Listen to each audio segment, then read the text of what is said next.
The last part of today's lesson is regarding the probability of two events, but they're going to depend on each other. In other words, these two events are dependent. More specifically, the outcome of the first event will affect the outcome of the second event. We call it dependent events. So let's take a look at a few examples here.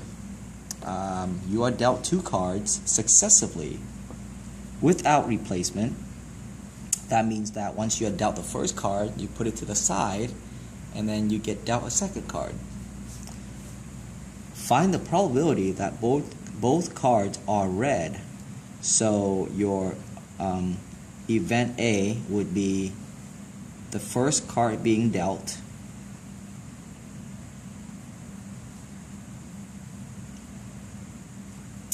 and event B dealt a second card.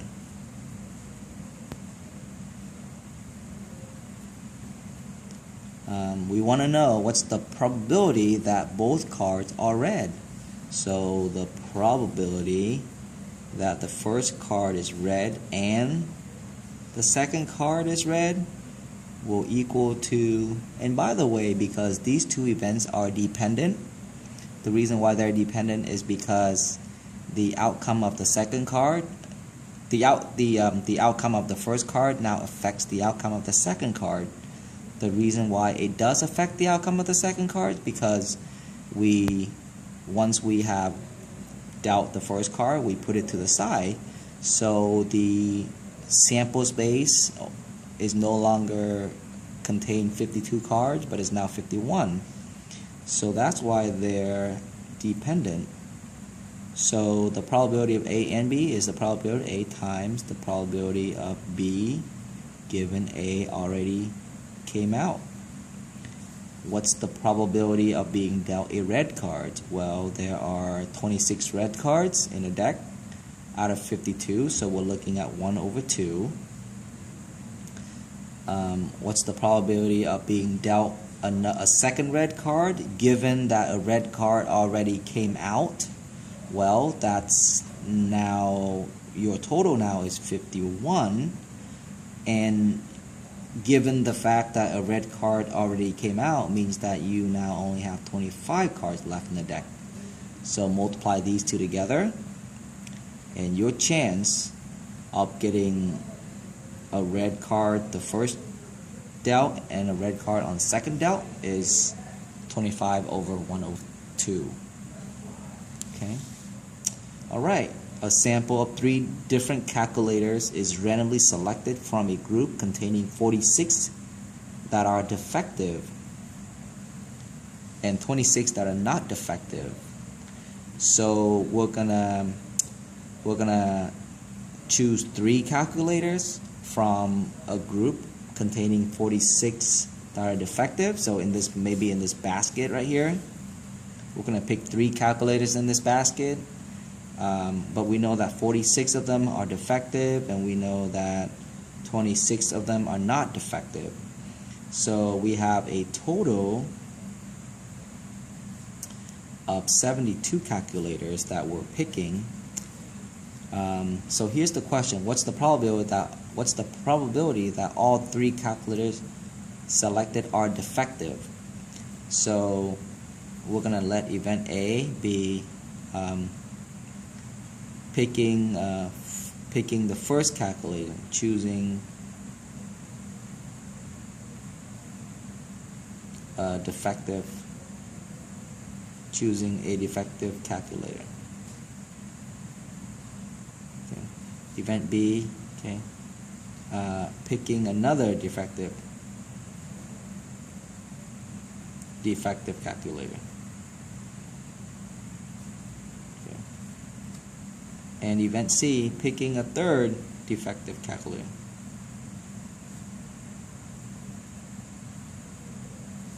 So the probability that the first calculator is defective and the second calculator is defective and the third calculator is defective would equal to the probability of A plus, times the probability that the second calculator is defective given that the first calculator already came out defective,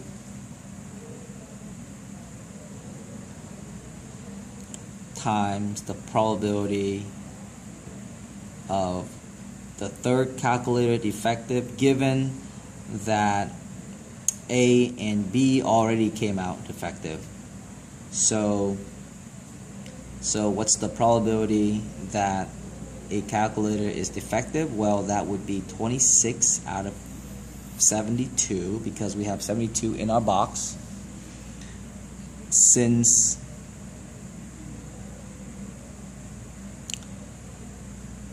we have so now because one already came out, our total will be 71, okay? And our total because we're going to assume that A already came out, right? Therefore, our new possible defective will now be 26. And then similarly, we will now have 70 total because A and B already came out over, and then the top will be 24 because if you took 2 defective out, now you only have 24. So multiply these together, and then you have the probability that all these will be defective. So 26 times 25 times 24, you're looking at 15600 over 72 times 71 times 70, and that equals to 357840. Okay, so a pretty small number. This last problem is a good problem. Say that a bin contains 78 light bulbs, of which 9 are defective. If 3 light bulbs are randomly selected from the bin with replacement means that you put them back.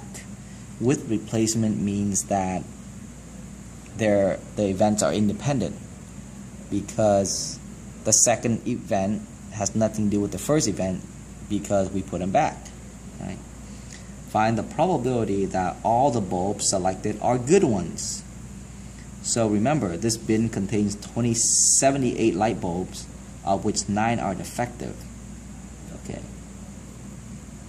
If 3 light bulbs are selected, so event A, first bulb, is good. Event B, choosing a second bulb, that's also good. And event C, we'll do event C, okay. The third bulb is also good.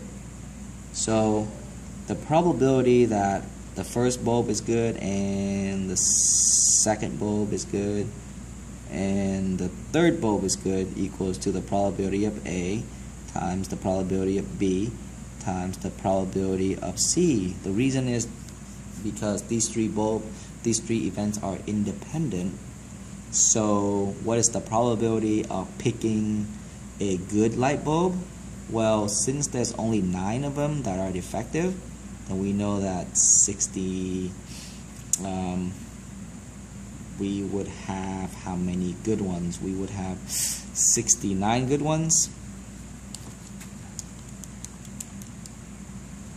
So we're looking at 69 over 78 times, and remember, because it's with replacement, that means that once we have picked out a bulb, we put it back into the bin. So if we do put it back into the bin, then the second time we make a selection, it will be still 69 out of 78. Okay, so it will be, this will be the probability that all 3 bulbs are good. Alright, so multiply those together and then you get your probability. You can write it as 69Q over 78Q. That will also work. Okay. Find the probability that at least one bulb is defective. Alright, so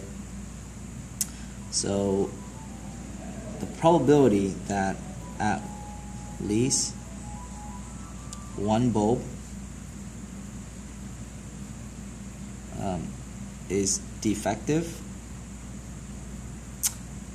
and remember how the complement, so maybe let's let's set it up like this. Let A be at least one bulb. Okay. And this symbol right here would correspond to the probability that at least one bulb is defective. A complement would be at least one. The complement of at least one bulb is less than one bulb. Less than one bulb defective. Okay. It's at least one defective bulb. Okay. At least one defective bulb. The complement of that is less than one bulb defective, and we know that the probability of at least one bulb being defective is equal to 1 minus the probability of less than one bulb being defective, because if you recall in the class we discussed how the probability of A and its complement equals to 1. We discussed about this relationship, so we're able to find at least one using this relationship, which is better. Okay. Now, what does it mean for less than one bulb to be defective? Well, less than one defective bulb means none of them are defective. If none of them are defective, means that they're all good, right? So this equals to the 1 minus the probability of 0 defective bulb. Okay. Right? Less than one bulb defective means that no bulbs is defective. So what does it mean for 0 bulb to be defective? Remember, we're choosing 3 bulbs, right? 0 of them are defective, means that they're all good. So this equals to 1 minus the probability that the first bulb works and the second bulb works.